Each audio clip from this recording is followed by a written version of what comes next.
This episode is brought to you by Progressive Insurance. Do you ever find yourself playing the budgeting game? Shifting a little money here, a little there, and hoping it all works out? Well, with the Name Your Price tool from Progressive, you can be a better budgeter and potentially lower your insurance bill too. You tell Progressive what you want to pay for car insurance, and they'll help you find options within your budget. Try it today at progressive.com.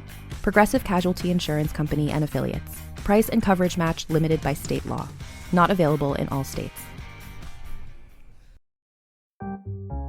Coming up, a cozy story about daughter-father food detectives. A sequel to one of the best books of 2018. Plus, our distraction of the week. I'm Mel. I'm Dave. This is the Library of Lost Time. I just downloaded a copy of the Kamogawa Food Detectives by Hisashi Kashiwai and translated by Jesse Kirkwood from the Japanese. It sounds like a delicious way to spend the weekend. And Dave, you should probably get ready to have ramen delivered for dinner. I am always available to eat ramen for dinner. Good to know. This book asks the question, what's the one dish you'd do anything to taste just one more time? Oh, that's a good question. Do you have an answer to that question? The first thing that came to my mind was chicken Nanking from House of Nanking in San Francisco. Oh, that's a good one. Yeah. I thought of our wedding cake. That's better. We had the best wedding cake, and the bakery that made it no longer exists, so it has taken on magical epic status. It previously had magical epic status, and now it has unavailable magic epic status. But maybe this little restaurant that I'm about to tell you about can help. Okay. Here's the setup. A girl named Koichi and her father have a tiny restaurant tucked into the back streets of modern-day Kyoto, Japan. The restaurant has no menu, and they make extravagant, delicious food. But their kitchen gifts go way beyond that because their secret power is to recreate meals from their guests' memories. Dishes that mean the most to them, and as the flap copy says, may provide a link to vanished moments, creating a present full of possibility. Wow, that's some promise. The story is told through vignettes about the different customers. It's unclear how they find their way to the restaurant because its address isn't published. Oh. Maybe it's luck, maybe it's fate.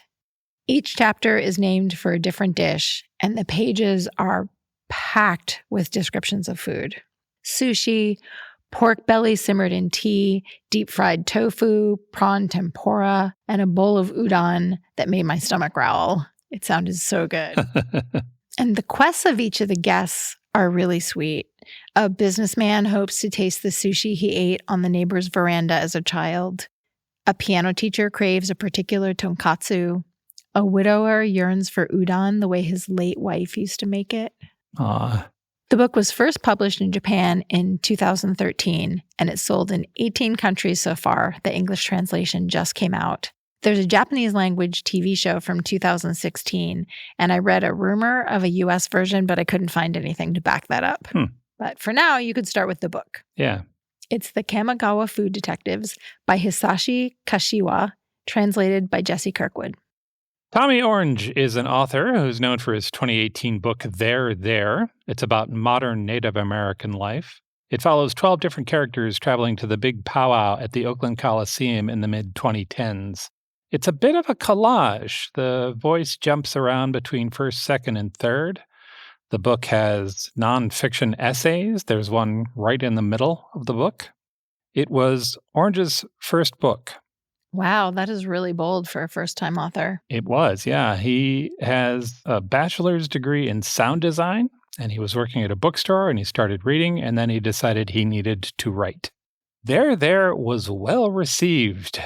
The Globe and Mail says that it should, quote, probably be on the reading list for every creative writing program in the country. Margaret Atwood said it was an astonishing literary debut. It was a finalist for the Pulitzer Prize for Fiction, one of the New York Times best books of 2018, and it won the American Book Award. His second book is out this week. It's called Wandering Stars. It's both a prequel and a sequel to There. It's a historical, it's multi-generational family saga about a group of Native Americans. It starts with the Sand Creek Massacre in 1864 and continues to modern-day Oakland. Every review I read mentioned that the quality of the writing is high. If this appeals to you and you have not read There, you might want to start with that. Both books have some characters in common, and it's probably a better experience. The book is Wandering Stars. It's by Tommy Orange, and it's out now. And now, our distraction of the week. For Christmas this year, Dave gifted me the excellent cookbook, The Chicken Soup Manifesto, Recipes from Around the World by Jen Lewis. Which turns out to have been a very self-serving gift. It's true. You get to reap the rewards. Yeah. The book includes 130 recipes from 64 countries, and it kicked off a cooking project that will probably take us into sometime in 2026. Because I'm making a pot of chicken soup almost every week until we've tried every recipe in the book. That's a bold claim. And you have a front row seat. I've never cooked through an entire cookbook before, except for ours. Yeah. Of course. I've cooked through our well-fed cookbooks dozens of times. So what we're doing is we're taking turns choosing a soup each week. And that's been really fun because we just kind of naturally gravitate toward different flavor profiles. Yeah. Do you remember the soups you've picked so far? I remember being attracted to the Scandinavian soups, which are sort of wintry and creamy and, to my mind, delicious. The first one I picked was a Norwegian soup. I have the name here. Hunseschutsuppa. No wonder I didn't remember it. Hunseschupa. Hunseschutsuppa. Hunseschutsuppa. There you go. All right. I do remember it has apples in it and parsnips. Yes. I was surprised we could find parsnips. Oh, parsnips are a root vegetable. Czechs love those. Yeah. They have a little bit of a almost licoricey taste to them. So the broth was like a little sweet, little licoricey. Yeah. Do you remember the second one? And the second one was from Belgium, I think. Waterzooi. Waterzooi from Belgium. And it was it's sort of a stereotypical chicken soup. Like if you think about chicken soup, it's probably what you're thinking about. But it also has a little bit of yogurt in it, which kind of ups the creamy consistency. That was a nice one. Yeah. I, of course, kind of went for the spicy side with my first pick. Yeah. And I actually picked the first recipe in the book. It's called Korba Beta, and it's from Algeria. I felt like you picked the first one first as sort of a test of the overall quality. I kind of wanted to cook it from beginning to end, just going through the recipes in order, but then I realized we would be trapped in the same flavor profile for weeks because it's arranged geographically, and I didn't want us to be eating North African soups for like 6 weeks in a row. Wise. That's wise. The first one was Korba Beta from Algeria.